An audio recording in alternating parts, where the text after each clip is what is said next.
வணக்கம். விருச்சிக ராசினியர்களுக்கு நிகழ்ந்து கொண்டிருக்கும் மார்ச் மாதம் 29ஆம் தேதி சூரிய கிரகணம் நிகழ இருக்குது.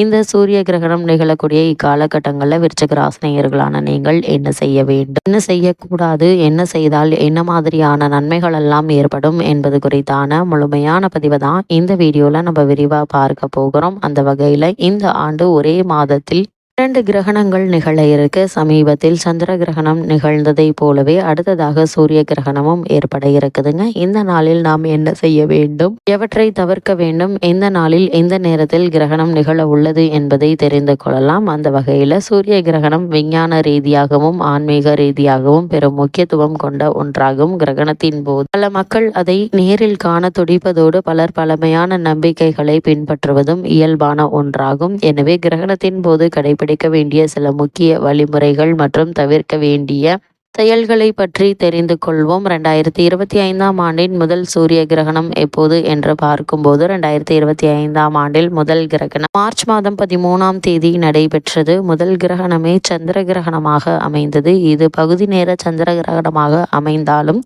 இந்திய நேரப்படி பகல் பொழுதில் நிகழ்ந்ததாலும் எந்த ஒரு பாதிப்பும் ஏற்படவில்லை. இந்த நிலையில் இந்த ஆண்டு மார்ச் மாதத்தில் 2வது முறையாக கிரகணம் நிகழ உள்ளது.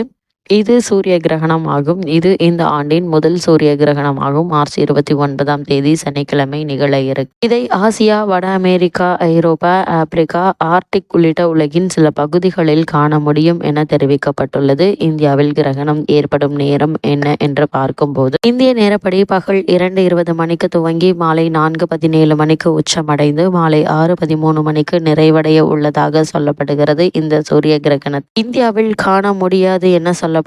இருந்தாலும் ஆன்மீக ரீதியாக சூரிய கிரகணம் என்பது பகல் பொழுதில் நிகழ்வதால் அது முக்கியத்துவம் வாய்ந்ததாக கருதப்படுகிறது. இந்த நாளில் சில குறிப்பிட்ட விஷயங்களை கடைபிடிக்கவும் தவிர்க்கவும் வேண்டும் என சொல்லப்படுது. இதனால் சில தீமையான விளைவுகள் ஏற்படுவதிலிருந்து தப்பிக்க முடியும் எனவும் கருதப்படுகிறது. இந்த சூரிய கிரகணத்தின் போது கடைபிடிக்க வேண்டியவை என்ன என்று பார்க்கும்போது கண்ணுக்கு பாதுகாப்பு. கிரகணத்தினை நேராக பார்ப்பது மிகவும் ஆபத்தானது. சிறப்பு வடிகட்டிகளான சோலார் ஃபில்டர்ஸ் உள்ள கண்ணாடிகள் அல்லது தொலைநோக்கிகள் மூலமாக மட்டுமே பார்க்க வேண்டும். தியானம் மற்றும் பிரார்த்தனை. பல ஆன்மீக நம்பிக்கைகளின்படி கிரகணத்தின் போது தியானம் செய்வது மற்றும் மந்திரங்களை ஜபிப்பது ஆன்மீக சக்தியை அதிகரிக்கும் என கூறுகின்றனர். வீட்டில் இருக்க வேண்டும். தேவையற்ற பயணங்களை தவிர்க்க வேண்டும். கிரகணத்தின் போது அதிக அளவு வெளியில் இருப்பதை தவிர்க்க வேண்டும். அது மட்டுமில்லாமல் உணவு சாப்பிடலாமா என்று கேட்டீங்கன்னா உணவுகளை மூடி வைத்து பாதுகாக்க வேண்டும். கிரகணத்தின் போது உணவுப் பொருட்கள் கெடக்கூடும் என்பதால் அவற்றை மூடப்பட்ட உரை மூடிய பானைகளில் வைத்திருக்கவும். சிலர் துளசி இலையை அல்லது தர்பை பொருட்களை உணவில் வைப்பது வழக்கமாக கொண்டுள்ளனர். கிரகணத்திற்கு பிறகு தூய்மையாக குளிக்க வேண்டும். கிரகண நேரத்திற்கு பிறகு பரிசுத்தமாக குளித்துவிட்டு வீட்டின் சூழலை தூய்மைப்படுத்துவதே நல்லது. சாத்வீக உணவுகளை சாப்பிடுதல். கிரகண நேரத்தில் முதியவர்கள், குழந்தைகள், கர்ப்பிணி பெண்கள் உணவு சாப்பிட வேண்டும் என்பவர்கள் பழங்கள், காய்கறிகள், தானியங்கள், நட்ஸ், பால் பொருட்கள் ஆகியவற்றை சாப்பிடலாம். சூரிய கிரகணத்தின் போது தவிர்க்க வேண்டியவை என்ன என்று பார்க்கும்போது நேரடியாக பார்க்க வேண்டாம். சூரியனை நேரடியாக பார்ப்பதை தவிர்க்க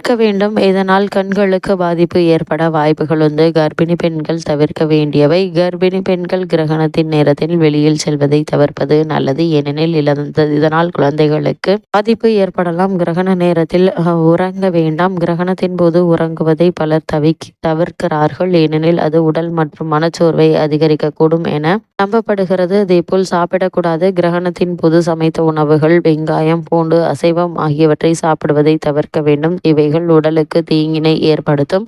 கூர்மையான ஆயுதங்களை பயன்படுத்தக்கூடாது. கத்தி, கத்திரிக்கோல் போன்ற கூர்மையான ஆயுதங்களை சூரிய கிரகணத்தின் போது பயன்படுத்தக்கூடாது என கூறப்படுகிறது.